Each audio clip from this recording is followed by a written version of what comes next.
Everyone knows the rule. Stand behind the yellow line. It's painted on every subway platform in the city. Bright. Chipped. Ignored.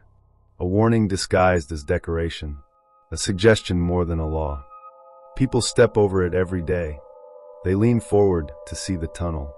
They rock on their heels. They inch closer without realizing it, like gravity is stronger near the edge. That's how it gets you. Before we begin, if you enjoy horror and stories that linger long after they end, consider subscribing. New nightmares every week.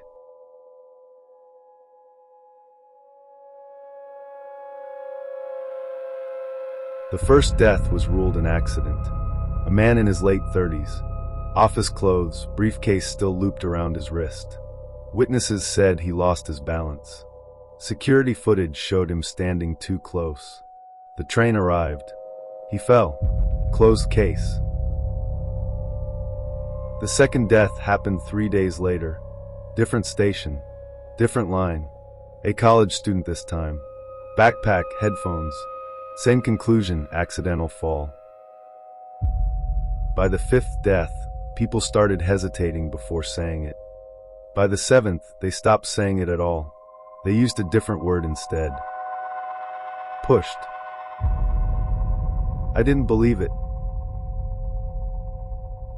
I'm a transit safety investigator. I deal in numbers, reports, patterns, probabilities. Not rumors whispered on platforms. Not stories traded online. But the rumors kept coming. Anonymous emails, messages with no return address. Links to forums where strangers described the same thing again and again. Someone was behind them. They felt hands.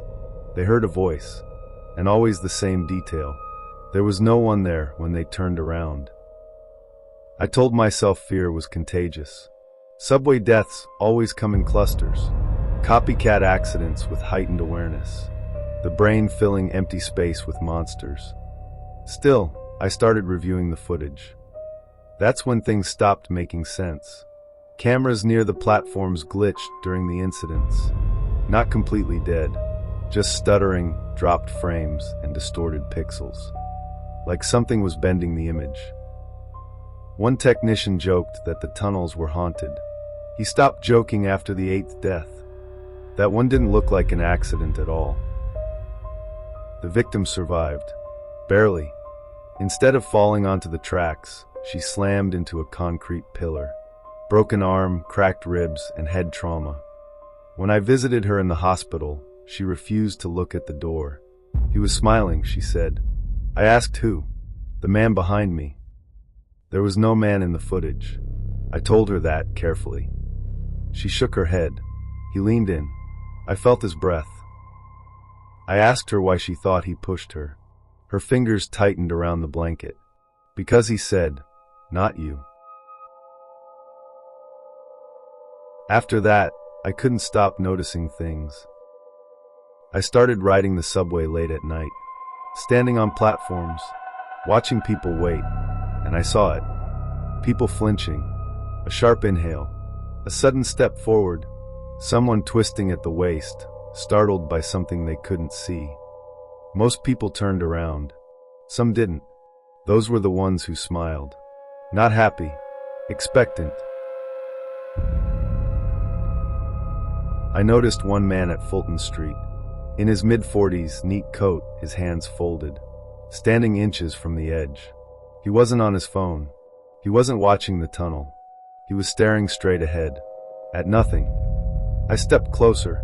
The air felt thick, heavy, like walking into humidity that wasn't there. Sir, I said, please step back. He didn't blink, the lights flickered. And then softly, right behind my ear, I heard a voice. Too late. The man lurched forward. I grabbed his coat and hauled him back just as the train screamed into the station. He collapsed, shaking, sobbing into the concrete. There was a man, he kept saying. He promised me it would be quick. There was no man, but there was something else. A handprint on his back, not bruised, indented, like something had pressed into him and let go. That night, I didn't sleep. At 3:17 in the morning, my phone buzzed. An unknown number. Stand behind the line. I blocked it. Another message came through. You're watching too closely.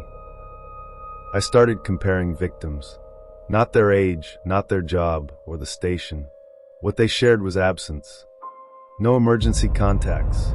Estranged families. Recent moves. Empty apartments. People who wouldn't be missed right away. People already halfway gone. The subway has always been a place between places. Above and below. Arrival and departure. And something lived there. Something that couldn't cross on its own. It needed help. I went back underground with a body camera and an audio recorder. No badge. No backup. The platform was empty. The lights dimmed. Footsteps echoed behind me. You don't qualify, the voice said. I didn't turn around. Why, I asked. Because you're watching. Cold fingers brushed my shoulder. You're not ready to stop existing. I spun around. Nothing.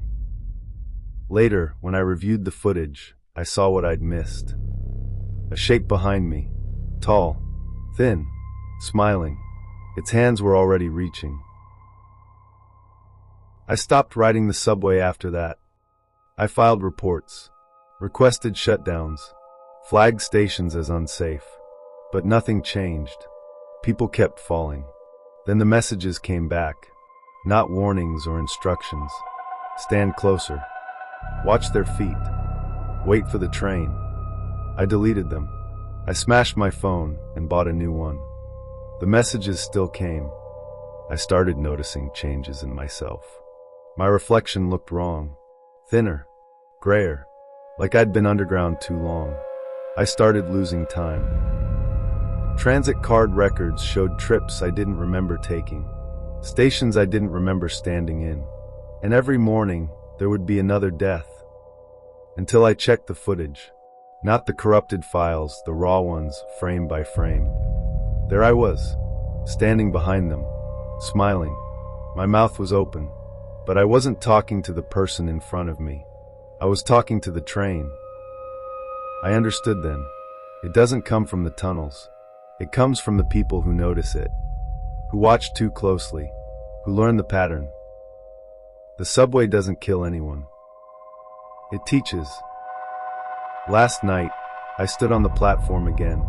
The yellow line was right at my toes. Someone stood in front of me.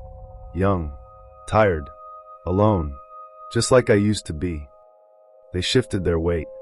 I leaned forward and whispered the words I didn't remember learning. Not you. The train lights filled the tunnel. And for the first time, I felt full. Don't watch alone. Like this video, subscribe for more files, and hit the bell so you never miss a warning. Watch your step.